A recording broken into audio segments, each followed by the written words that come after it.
Rest is hard.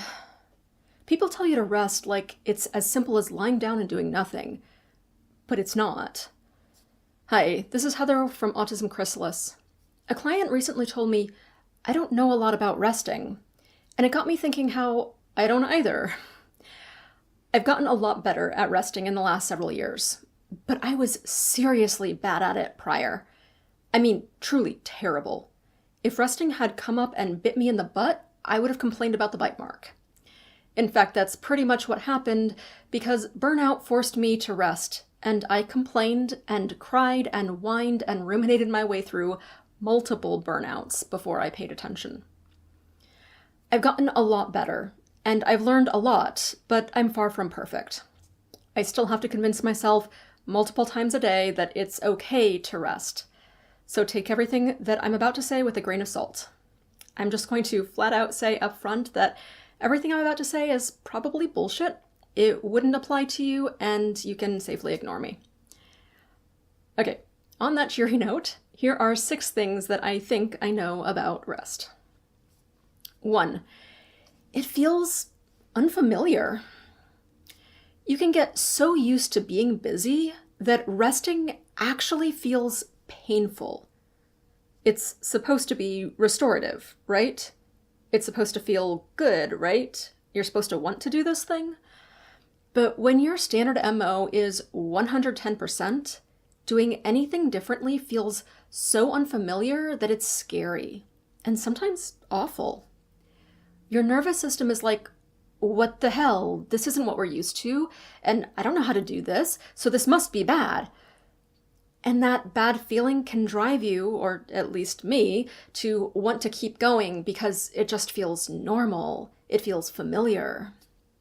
Number 2, we're bad at it. We US Americans are really terrible at resting. I don't know how it is in other parts of the world, but I don't think it's just us. I think a lot of the Western industrialized world has gotten really bad at resting. I know a priest who said on every feast day that our modern culture is really bad at feasting. We know how to fast. We know how to deny ourselves. We know how to sacrifice, but we don't know how to enjoy. And I think he's right. Tell someone to feast and they just think of overindulging in food, but that's not really feasting. That's not enjoying the experience in a congratulatory and joyful way. Ask a lot of modern industrialized Westerners to rest, and the only ideas that they can come up with are spa days, bubble baths, vacations, and lying on the couch scrolling through their phone or watching TV in their pajamas. I have nothing against any of those, and they can be restful, but it's a very limited scope of what rest could look like. And it's possible to do every one of those in an overly anxious and worried mindset. So the activities themselves are not inherently restful. 3. Worry and rest don't mix. You're not resting when you're worried, ruminating, obsessing, freaking out, overwhelmed, getting on your own case, judging yourself or others. Even if you're not physically doing much or anything, any thoughts that include those are not restful.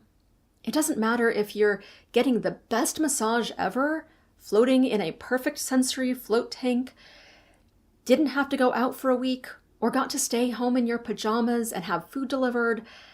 If you're worrying and ruminating, you're not resting. 4. Resting isn't about activity.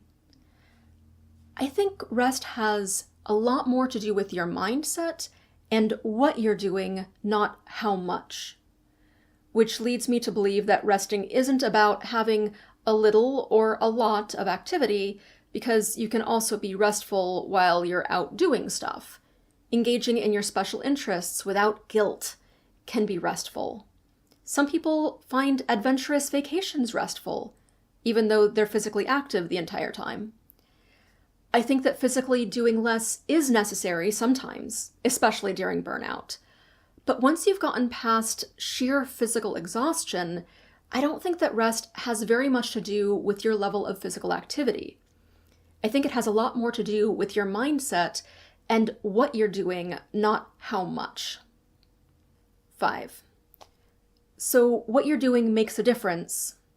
Since you need rest, I'm going to go out on a limb here and suggest that doing the same things you've been doing, i.e. working, taking care of family, running the kids to every activity imaginable, etc., isn't restful.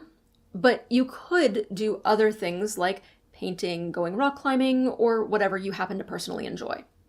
It could be crocheting, playing with animals, building a model train set, researching your new special interest, or watching a show you love. I don't know what it's going to be for you, but I think it has to be something different than your ordinary day-to-day activities in order to be restful and restorative. I also think you have to do it without guilt, shame, worry, or rumination. 6. It doesn't need perfection.